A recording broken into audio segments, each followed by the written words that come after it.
Welcome back my YouTube channel सत्य all in one study. स्वागत है दोस्तों आप सभी का सत्य ऑल इन वन स्टडी में। तो देखते हैं आज का पहला प्रश्न क्या है। संयुक्त राष्ट्र के 28वें जलवायु परिवर्तन सम्मेलन COP 28 के अध्यक्ष कौन बने हैं? Option A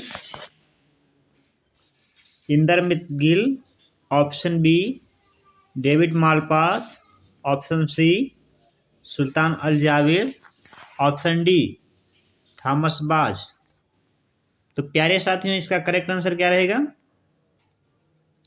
option C Sultan Al Jaber. लेकर चलते हैं इसके इंपॉर्टेंट फैक्ट की तरफ। देखिएगा दोस्तों, संयुक्त अरब अमीरात UAE ने सुल्तान अहमद अल जाबिर को संयुक्त राष्ट्र के 28वें जलवायु परिवर्तन सम्मेलन COP 28 के लिए अध्यक्ष के तौर पर नामित किया है। यह सम्मेलन दुबई में इस साल 30 नवंबर से 12 दिसंबर तक आयोजित किया गया था। बढ़ते हैं दोस्तों अगले पॉइंट की तरफ। देखिएगा अगला पॉइंट क्या है। कॉन्फ्रेंस ऑफ पार्टीज UNFCCC के अंतर्गत आता है, जिसका गठन वर्ष 1994 में किया गया था। UNFCCC की स्थापना वायुमंडल में ग्रीन हाउस गैस सांद्रता को स्थिर करने की दिशा में काम करने के लिए की गई थी। COP UNFCCC का सर्वोच्च निर्णय लेने वाला प्राधिकरण है। COP सदस्य द्वारा वर्ष 1995 से हर साल बैठक का आयोजन किया जाता है। UNFCCC में भारत, चीन और अमेरिका सहित 198 दल शामिल हैं। बढ़ते हैं दोस्तों अगले पॉइंट की तरफ। देखिएगा अगला पॉइंट क्या है। जलवायु परिवर्तन में 27वें संयुक्त राष्ट्र फ्रेमवर्क कन्वेंशन क्या दोस्तों? कन्वेंशन COP 27 की मेजबानी क्या दोस्तों? मेजबानी मिस्र के शर्म अल शेख ने की थी। प्रधानमंत्री नरेंद्र मोदी द्वारा शुरू की गई एक वैश्विक पहल life style for the environment संयुक्त राष्ट्र जलवायु सम्मेलन COP 27 की थीम थी। वर्ष 1995 में COP 1 बर्लिन कहाँ पे दोस्तों? जर्मनी में हुआ था। वर्ष 2002 में COP 8 नई दिल्ली, भारत, दिल्ली में घोषणा भी हुई थी इसकी दोस्तों। लेकर चलते हैं अगले पॉइंट की तरफ। देखिएगा अगला पॉइंट क्या है। जान लेते हैं दोस्तों संयुक्त अरब अमीरात के बारे में कुछ पॉइंट। फरवरी 2024 में 13वीं विश्व व्यापार संगठन यानी WTO मंत्री स्तरीय बैठक की मेजबानी कौन करेगा दोस्तों? संयुक्त अरब अमीरात। किस देश ने चंद्रमा पर अपना पहला रोवर रॉकेट भेजा? किसने दोस्तों? UAE ने। इजराइल ने किस देश के साथ मुक्त व्यापार समझौते पर हस्ताक्षर किए दोस्तों? संयुक्त अरब अमीरात के साथ।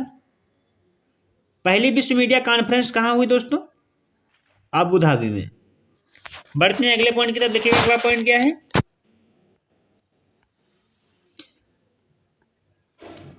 संयुक्त अरब अमीरात की राजधानी क्या दोस्तों? Abu Dhabi. मुद्रा क्या है? UAE दिरहम। राष्ट्रपति कौन है दोस्तों? शेख मोहम्मद बिन जायद Al Nahyan. Order of Zayed कौन है दोस्तों? संयुक्त अरब अमीरात का सर्वोच्च नागरिक सम्मान। बराका परमाणु संयंत्र कहाँ स्थित है दोस्तों? संयुक्त अरब अमीरात में दोस्तों। कहाँ पे दोस्तों? संयुक्त अरब अमीरात में। बढ़ते हैं अगले पॉइंट की तरफ। देखिए अगला पॉइंट क्या है। प्रश्न नंबर 2 क्या दोस्तों? किस देश की सरकार ने पब्लिक स्कूलों में पंजाबी भाषा को शामिल करने का फैसला किया है? Which country's government has decided in include Punjabi language in public school? Option A Australia, option B New Zealand, option C Japan, option D Britain. तो प्यारे साथियों इसका करेक्ट आंसर क्या रहेगा? Option A Australia. बढ़ते हैं इसके इंपॉर्टेंट फैक्ट की तरफ। देखिएगा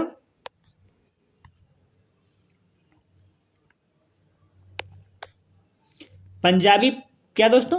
पश्चिमी ऑस्ट्रेलिया के पब्लिक स्कूलों में पढ़ाई जाने वाली सबसे नई भाषा बनने जा रही है।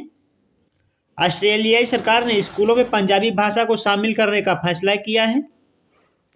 ऑस्ट्रेलिया में पंजाबी बोलने वालों की संख्या लगातार बढ़ती जा रही है। इस देश में पंजाबी भाषा सबसे तेज से बढ़ने वाली भाषा बन गई है। बढ़ते हैं अगले पॉइंट की तरफ। देखिएगा अगला पॉइंट क्या दोस्तों,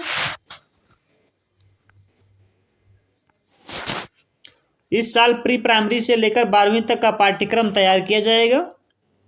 2021 में पाठ्यक्रम में तमिल, हिंदी और कोरियाई भाषाओं को शामिल करने के बाद स्कूलों में पंजाबी पढ़ाए जाने पर फैसला लिया गया है। तो बढ़ते हैं अगले पॉइंट की तरफ। देखिएगा अगला पॉइंट क्या है, जान लेते हैं दोस्तों ऑस्ट्रेलिया के बारे में। क्या है, राज्य के प्रमुख ब्रिटिश सम्राट कौन है दोस्तों, किंग चार्ल्स। प्रधानमंत्री एंथोनी अल्बनीज। मुद्रा क्या है दोस्तों, ऑस्ट्रेलियाई डॉलर। राजधानी क्या है, कैनबरा। बढ़ते हैं दोस्तों अगले पॉइंट की तरफ। देखिएगा अगला पॉइंट क्या है, प्रश्न नंबर 3 क्या है दोस्तों, गंगा सागर मेला कहाँ लगता है। Where is the Ganga Sagar fair held. Option A Punjab, Paschim Bengal, option B Bihar, option C Assam, option D Rajasthan. तो इसका करेक्ट आंसर क्या रहेगा प्यारे साथियों, ऑप्शन ए पश्चिम बंगाल। बढ़ते हैं अगले पॉइंट की तरफ। देखिएगा अगला पॉइंट क्या है, गंगा सागर मेले के बारे में जान लेते हैं दोस्तों। गंगा सागर हिंदू तीर्थ स्थल है। हर साल मकर संक्रांति यानी 14 जनवरी के दिन सैकड़ों हजारों हिंदू गंगा नदी और बंगाल की खाड़ी के संगम पर एक पवित्र डुबकी लगाने के लिए इकट्ठा होते हैं और कपिल मुनि मंदिर में पूजा भी करते हैं। गंगा सागर मेला कुंभ मेले के त्रैमासिक अनुष्ठान स्नान के बाद मानव जाति की दूसरी सबसे बड़ी मंडली है। गंगा सागर भारतीय राज्य पश्चिम बंगाल में दक्षिण में कितने दोस्तों 24 परगने यानी जिले हैं, जो काकद्वीप उपखंड का एक गांव है। बढ़ते हैं अगले पॉइंट की तरफ। देखिएगा अगला पॉइंट क्या है, भारत में 24 नवंबर को स्वीडिश शिक्षा मेला का आयोजन हुआ था दोस्तों, कहाँ पे, चेन्नई में। खबरों में रहा मिंजर मेला किस राज्य में से संबंधित है, हिमाचल प्रदेश। कुंभ मेला 4 जगहों यानी प्रयाग, हरिद्वार, उज्जैन और नासिक में प्रत्येक 12 वर्ष में होता है। सोनपुर मवेशी मेला यानी बिहार में गंगा और गंडक नदी के मिलन स्थल सोनपुर में हर साल लगता है। यह एशिया का सबसे बड़ा पशु मेला है। बढ़ते हैं अगले पॉइंट की तरफ। देखिएगा अगला पॉइंट क्या है मेरे प्यारे साथियों, हेमिस गोपा मेला यानी लद्दाख में बौद्ध समुदाय द्वारा आयोजित किया जाता है। माघ मेला प्रयागराज। चंद्रभंगा मेला और पुष्कर मेला कहाँ पे दोस्तों, राजस्थान में लगता है। सूर्यकुंड मेला जो दोस्तों किया है आपका हरियाणा में लगता है। अबुबाची मेला कहाँ पे लगता है दोस्तों, कमेंट बॉक्स में बताएं।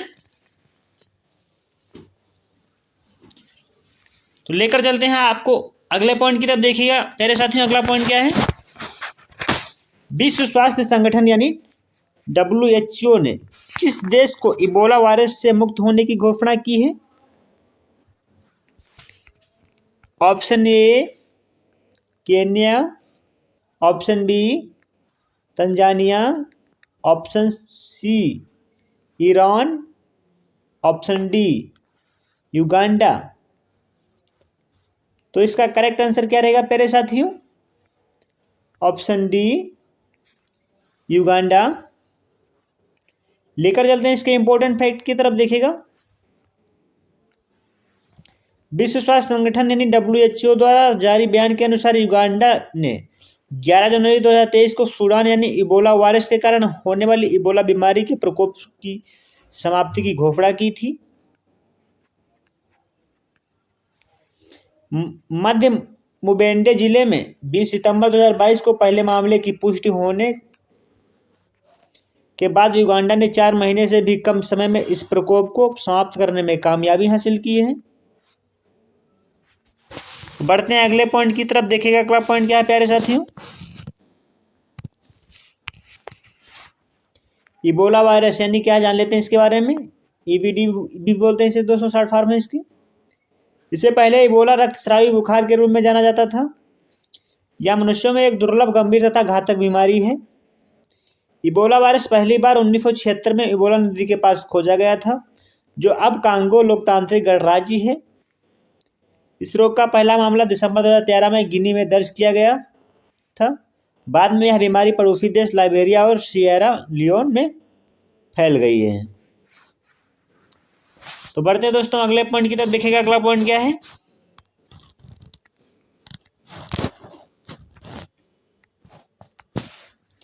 यह वायरस जंगली जानवरों में से लोगों में फैलता है और मानव संचरण यानी जेनेटिक प्राकृतिक के माध्यम से मानव आबादी में फैलता है। एरबेवो वैक्सीन लोगों को जैर इबोला वायरस प्रजाति से बचाने के में कामगार साबित हुई है। तो बढ़ते हैं प्यारे साथियों अगले पॉइंट की तरफ। देखिएगा अगला पॉइंट क्या है। युगांडा के बारे में जान लेते हैं दोस्तों। युगांडा गणराज्य पूर्वी अफ्रीका में स्थित एक स्थलरूप देश है। युगांडा की राजधानी दोस्तों कंपाला है। युगांडा की मुद्रा दोस्तों शीलिंग है। युगांडा के राष्ट्रपति कौन है? Yoweri Museveni.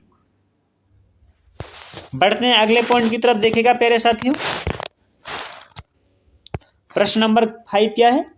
प्रसिद्ध भारतीय शास्त्रीय संगीत के गायक पंडित मणिप्रसाद का निधन हो गया है। उन्हें किस वर्ष संगीत नाटक अकादमी पुरस्कार से सम्मानित किया गया? Option A 2001, option B 2018, option C 2019, option D 2022। तो इसका करेक्ट आंसर क्या रहेगा प्यारे साथियों? Option C 2019। बढ़ते हैं दोस्तों इसके नेक्स्ट इंपॉर्टेंट फैक्ट की तरफ। देखिएगा क्या है। प्रसिद्ध भारतीय शास्त्रीय संगीत के गायक पंडित मणिप्रसाद का आज निधन हो गया था। उनका जन्म 4 नवंबर 1930 को वर्धा में हुआ था। उन्हें वर्ष 2019 में संगीत नाटक अकादमी पुरस्कार, राजस्थान संगीत नाटक अकादमी पुरस्कार, स्वरमणि पुरस्कार और अन्य पुरस्कारों से सम्मानित किया गया था। बढ़ते हैं प्यारे साथियों अगले प्रश्न नंबर 6 की तरफ। देखिएगा पॉइंट क्या है दोस्तों। मशहूर सिंगर लिसा मैरी प्रेस्ली का निधन हो गया। वह किस देश की प्रधान यानी निवासी थी? अमेरिका की। पूर्व केंद्रीय मंत्री शरद यादव का निधन हो गया। इनका जन्म कहाँ हुआ था दोस्तों? मध्य प्रदेश के होशंगाबाद में।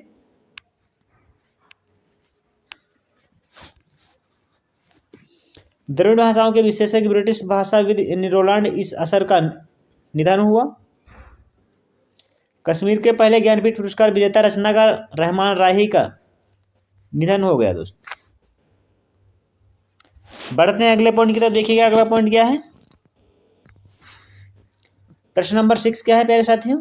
टाटा पावर हाउसिंग सोसाइटी के लिए भारत का पहला सोलर प्लांट कहाँ स्थापित करेगा? Where will the Tata power set up India first solar plant of for housing societies?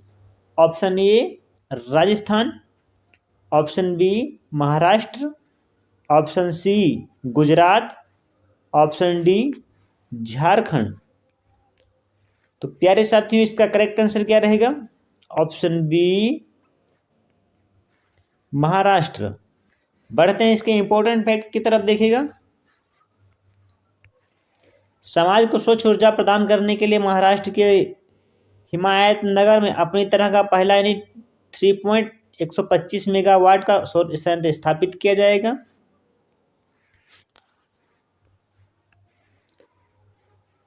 Tata power ने किस राज्य में भारत की सबसे बड़ी पानी पर तैरती हुई सोलर पावर परियोजनाओं की शुरुआत की है? केरल में। इंडोर सोलर कुकिंग सिस्टम सूर्य नियंत्रण को किसने विकसित किया? इंडियन ऑयल ने। किस देश ने 2028 में निरंतर बिजली प्राप्त करने हेतु अंतरिक्ष में एक सौर ऊर्जा संयंत्र शुरू करने की योजना का प्रस्ताव रखा है? चीन ने। बढ़ते हैं अगले प्रश्न नंबर 7 की तरफ। देखिएगा प्यारे साथियों, किसे व्यवसाय एवं समुदाय कल्याण के क्षेत्र में उल्लेखनीय योगदान के लिए प्रवासी भारत सम्मान पुरस्कार से सम्मानित किया गया? Option A Anil Vijay Chandra Lath, option B Amit Kailash Chandra Lath, option C Chetan Pravesh Chandra Lath, option D Akash Singh Chandra Lath. तो इसका करेक्ट आंसर क्या रहेगा प्यारे साथियों? Option B Amit Kailash Chandra Lath. तो लेकर चलते हैं इसके इंपॉर्टेंट फैक्ट की तरफ। देखिएगा क्या है। पोलैंड के प्रवासी राजधानी अमित कैलाश चंद्र लाठ को राष्ट्रपति द्रौपदी मुर्मू ने व्यवसाय एवं समुदाय की कल्याण के क्षेत्र में उल्लेखनीय योगदान के लिए प्रवासी भारत सम्मान पुरस्कार से सम्मानित किया है। बढ़ते हैं प्रश्न नंबर 8 की तरफ। देखिएगा, ऑनलाइन गेमिंग में भारत का पहला उत्कृष्टता केंद्र कहाँ स्थापित किया जाएगा? Where will India's first center of excellence in online gaming be set off? Option A Shillong, option B Bhopal, option C Lucknow, option D Hyderabad. तो प्यारे साथियों इसका करेक्ट आंसर क्या रहेगा? Option A Shillong. लेकर चलते हैं इसके इंपॉर्टेंट फैक्ट की तरफ। देखिएगा,